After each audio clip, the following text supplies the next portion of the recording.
태초에 하나님의 창조 섭리가 있었습니다. 성경은 이렇게 시작이 되어집니다. 태초에 하나님이 천지를 창조하시니라. 하나님은 모든 것을 창조하셨습니다. 그리고 그것을 우리로 하여금 다 누리게끔 하셨습니다. 그러나 인류 최초의 조상인 이 아담의 불순종으로 인하여 우리에게는 죄가 들어오게 되었습니다. 그리고 오늘 본문의 말씀에는 이 족보의 이야기가 나오고 있습니다. 성경에서 족보가 나올 때마다 어떻습니까? 이름도 어렵고 참 이게 지루하기도 하고 흥미가 떨어집니다.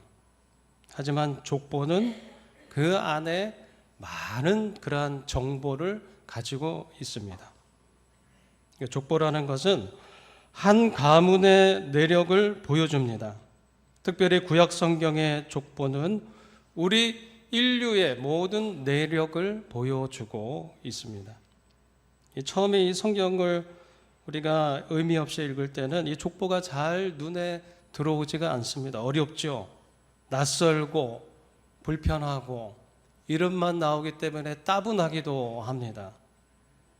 특히 마태복음 1장에는 42대에 걸친 예수님의 그 족보가 나옵니다. 처음 성경 읽는 분들은 이 신약을 펼치자마자 족보가 나오면 당황스럽죠. 이것을 읽어 나아가는데 어떻게 되죠? 누가 누구를 낳고 이게 계속해서 반복이 됩니다.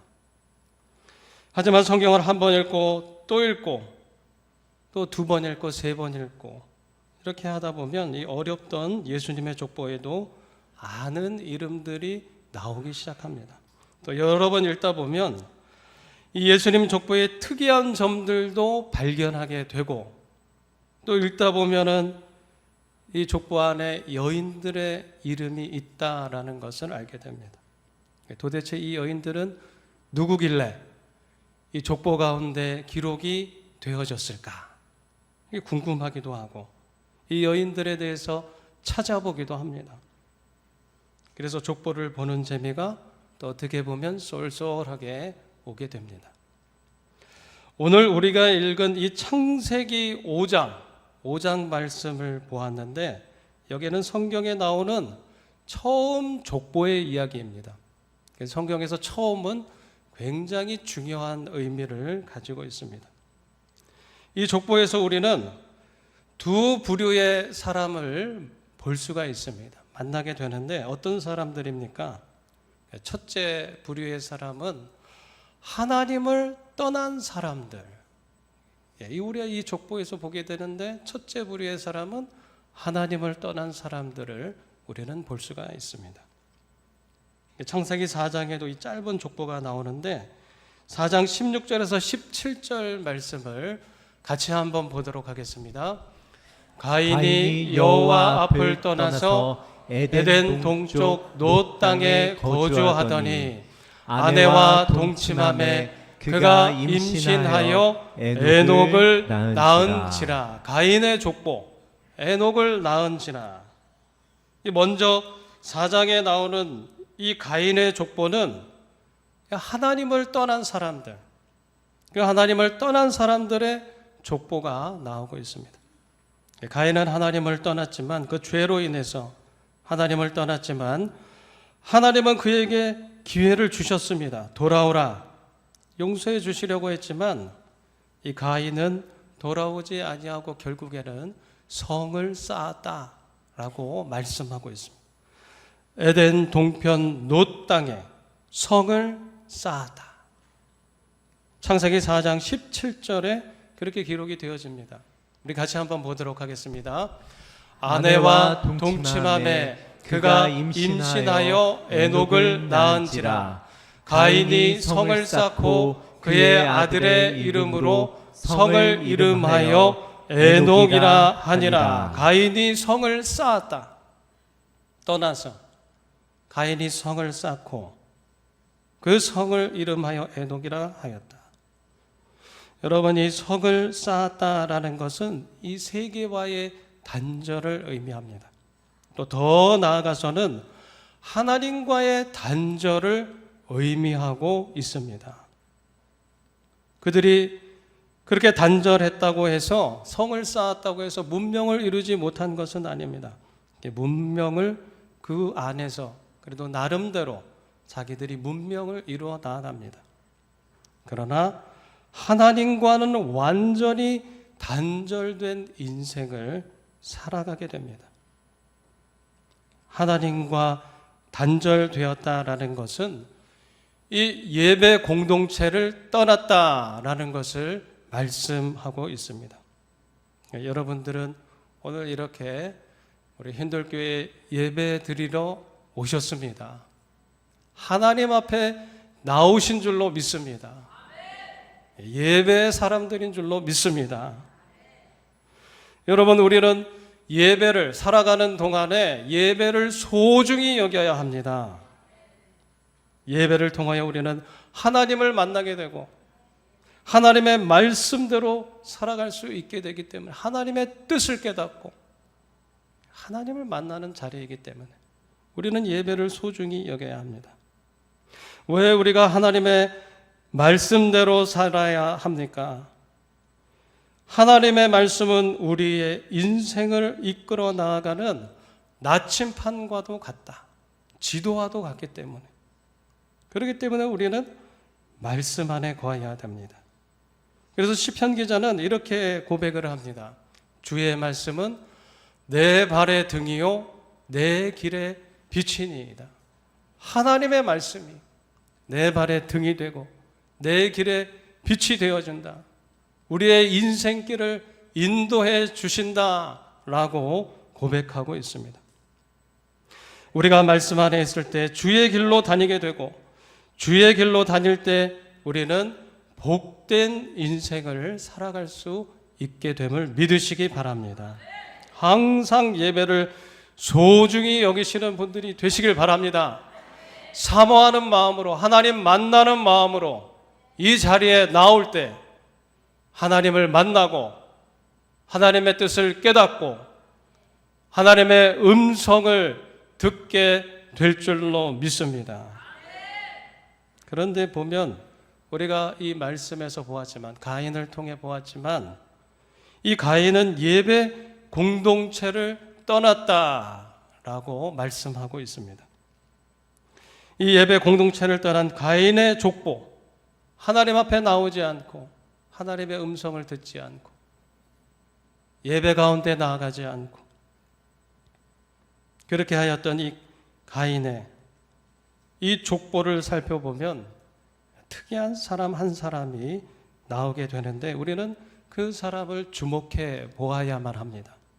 라멕인데 하나님을 떠난 사람입니다. 그는 아내가 둘이 있었다라고 말씀하고 있습니다. 4장에 보면 이 라멕이 그의 아내들에게 이르는 그 말이 나오는데 창세기 4장 23절 말씀입니다. 우리 같이 한번 보도록 하겠습니다.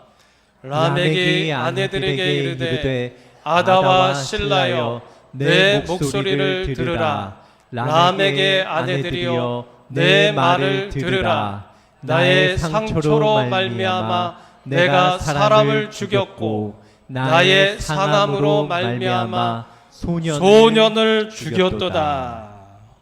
우리가 이 라멕의 말을 보게 되는데 이 라멕의 말을 통해서 우리는 이 가정 공동체가 깨어졌다라는 것을 우리는 알 수가 있습니다. 파괴된 것을 보게 됩니다. 하나님은 뭐라고 말씀하셨습니까? 가정을 한 남자가 한 여자를 만나서 가정을 이룰지니라, 이룰 것이니라 라고 하나님은 분명하게 말씀해 주셨습니다. 근데 이 말씀에 보면 라멕은 아내를 둘을 두었다. 아다와 실라 이 둘을 두고 있습니다. 여러분, 하나님이 주신 말씀과 위배되는 그 삶을 살아가고 있습니다. 하나님을 떠난 삶, 가정이 파괴되어지는 그 삶입니다. 또한 어떻습니까? 그는 사람을 죽이는 일을 서슴지 아니하였다. 우리가 보았지만 창세기 4장 23절 하반절에 이렇게 말씀하고 있습니다. 나의 상처로 말미암아 사람을 죽였고 나의 상함으로 말미암아 소년을 죽였도다. 나의 상처로, 내 상처 때문에 사람을 죽이고 나의 상함으로, 내 감정의 상함으로 말미암아 소년을 죽였도다. 이 라멕은 자신에게 조금이라도 해를 가하는 사람, 이런 사람을 참고 견디질 못합니다. 나에게 상처를 주고 나를 힘들게 하고 누군가가 실수해서 나를 상하게 되면 그 사람을 죽임에 대해서 정당하다, 죽였다라고 그렇게 고백을 하고 있습니다. 여러분, 이것이 바로 예배와 말씀을 떠난 사람들의 그 모습입니다. 하나님을 떠난 사람들의 전형적인 모습을 우리는 이 말씀 가운데서 보게 됩니다. 오늘 우리가 살아가는 이 시대는 이런 사람들이 얼마나 많은지 모릅니다. 내가 조금 기분 나쁘다고 해서 사람을 죽이고 내가 조금 불쾌하다고 해서 이 사람에게 해를 가하는, 해코지하는 그런 세상 가운데 살아가고 있습니다. 얼마 전에 제가 뉴스에서 이런 기사를 보았는데 어느 20대 청년이 이 고등학교 학생을 살해했다라는 겁니다. 근데 얼마나 잔혹한지 이 흉기를 가지고 그걸로 수십 번을 그렇게 잔혹하게 그렇게 죽였다라고 하는 겁니다. 여러분, 철천지 원수라도 그렇게 사람을 죽이지는 않습니다. 그런데 그 청년이 이 고등학생을 죽인 이유가 너무 어처구니가 없습니다. 왜 그를 죽였습니까? 길을 가다가 어깨를 부딪혔다. 그리고 그 학생이 자신을 똑바로 쳐다봐서 기분이 상해가지고 그 학생을 죽였다라는 겁니다. 그것이 바로 살인의 이유입니다. 여러분, 하나님을 떠난 사람의 계보에는 이런 사람들이 나오고 있습니다. 예배 공동체와 담을 쌓고 살아가는 사람들의 족보에는 바로 이런 사람들이 나오고 있다라는 겁니다. 여호와를 떠나 성을 쌓고 살아가는 사람들의 족보에 나오는 이 라멕과 같은 인생을 하나님은 이 족보를 통하여 우리에게 보여주고 계십니다. 주님은 오늘 우리에게 이렇게 말씀하십니다. 너희들이 이러한 인생을 살겠느냐? 너희 자손 중에 이런 사람들이 나오도록 너희는 두고 보겠느냐? 여러분, 예배를 사모하시는 분들이 되시길 바랍니다. 하나님 앞에 나아가시기 바랍니다. 우리는 철저하게 예배 가운데, 말씀 가운데 하나님의 은혜 받고 살아가야 되는 그런 귀한 하나님의 자녀들인 줄로 믿습니다. 그런데 이 성경에 보면 둘째 부류의 사람들이 나오고 있습니다. 이 둘째 부류의 사람은 하나님 안에 거하는 사람들입니다. 창세기 4장 26절에 보면 이렇게 말씀을 하는데 우리 같이 한번 보도록 하겠습니다. 셋도 아들을 낳고 그의 이름을 에노스라 하였으며 그때 사람들이 비로소 여호와의 이름을 불렀더라. 셋도 아들을 낳고 그의 이름을 에노스라 하였으며 그때 여호와의 이름을 불렀더라. 아담에게는 두 아들이 있습니다. 가인과 아벨이 있었는데 이 아벨은 가인이 죽였고 가인은 하나님을 떠났습니다.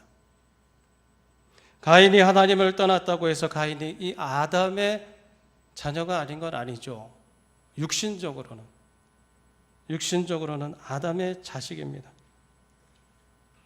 그런데 이 성경의 계보를 보면 역대상에 보면 이 성경의 계보가 나오는데 역대상 1장 1절의 그 계보에서는 이렇게 말씀합니다. 아담, 셋, 에노스.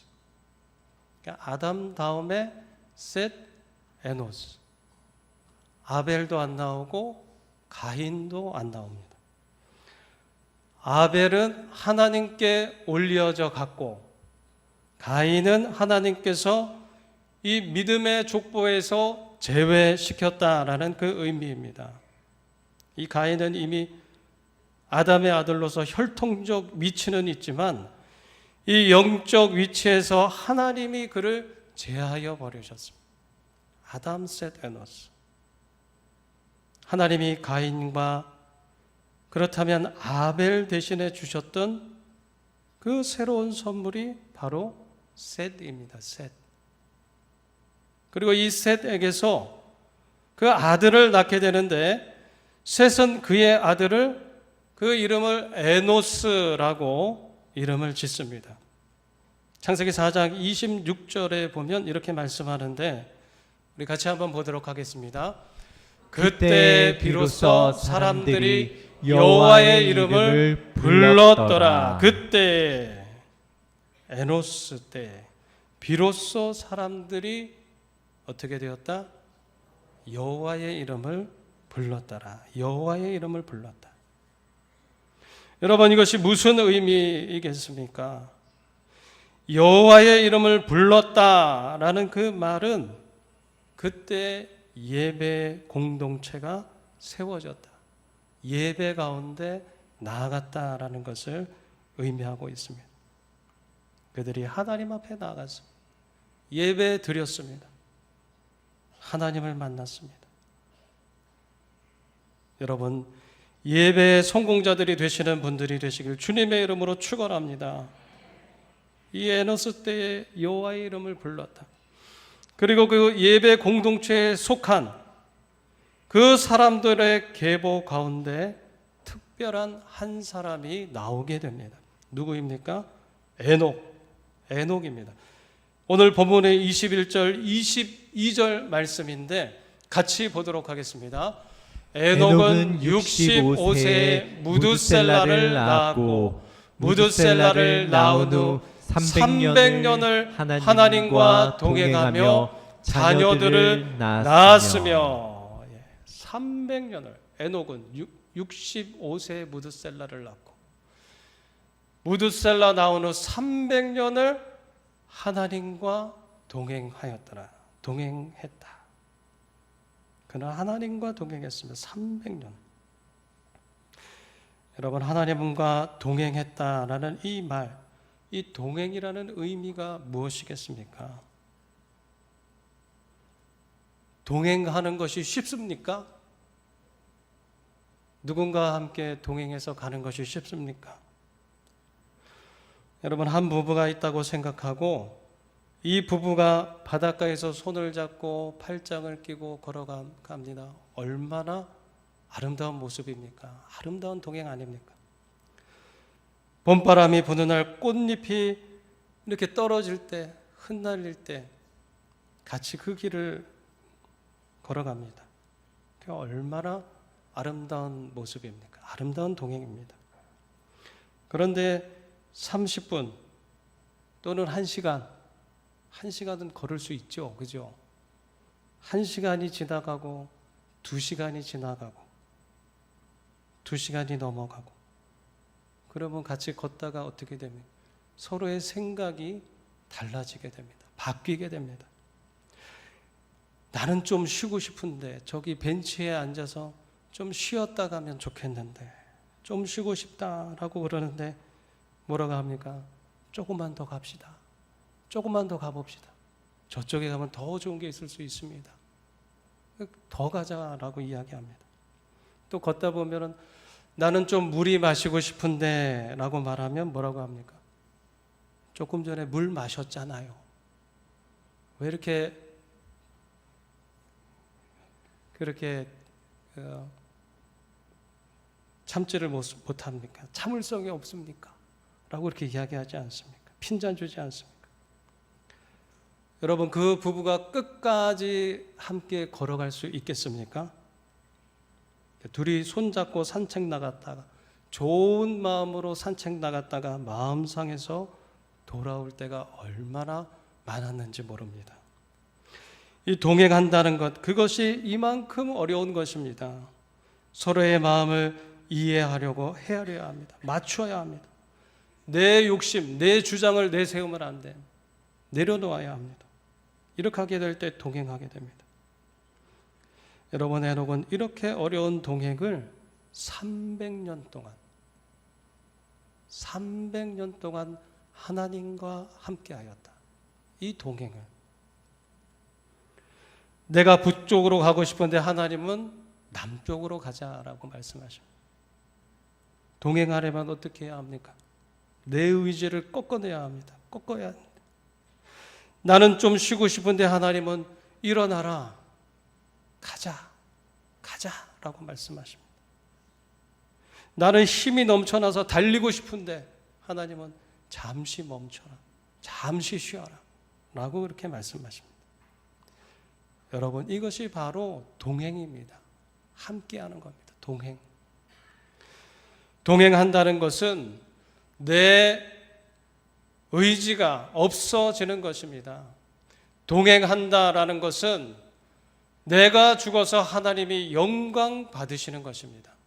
동행한다라는 것은 내 모든 자아를 죽이고 하나님께 맞추어 사는 것입니다.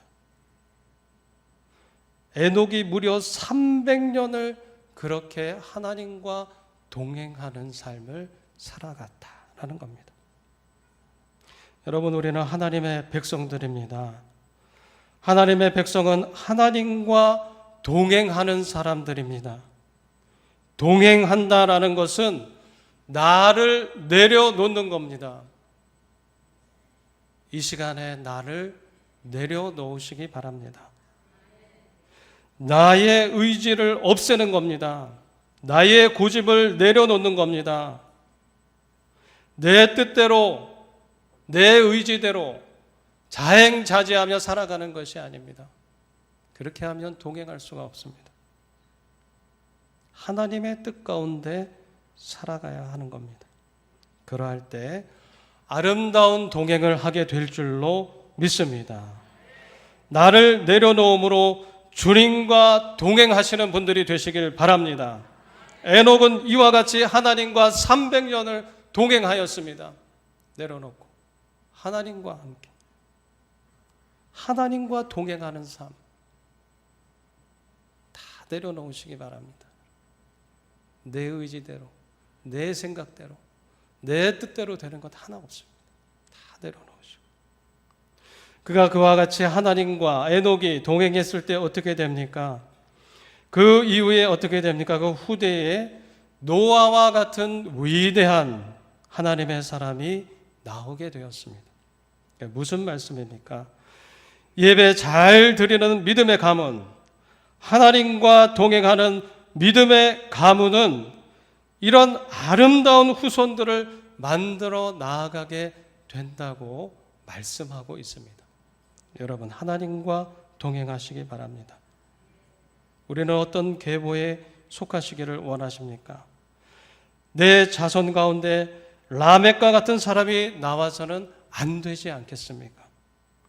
바라건대 우리는 예배 공동체에 속해서 살아가는 에노스의 후손들이 되시기를 바랍니다. 또한 하나님과 동행하는 300년 동안 동행하였다라고 하는데 하나님과 동행하는 에녹의 후손들이 되시기를 바랍니다. 이 시간 여러분 살아가시면서 에노스와 에녹을 꼭 기억하시기 바랍니다. 그들의 아름다운 하나님과의 동행이 우리의 인생이 되고 우리 후손들의 인생이 되기를 주님의 이름으로 간절히 축원합니다.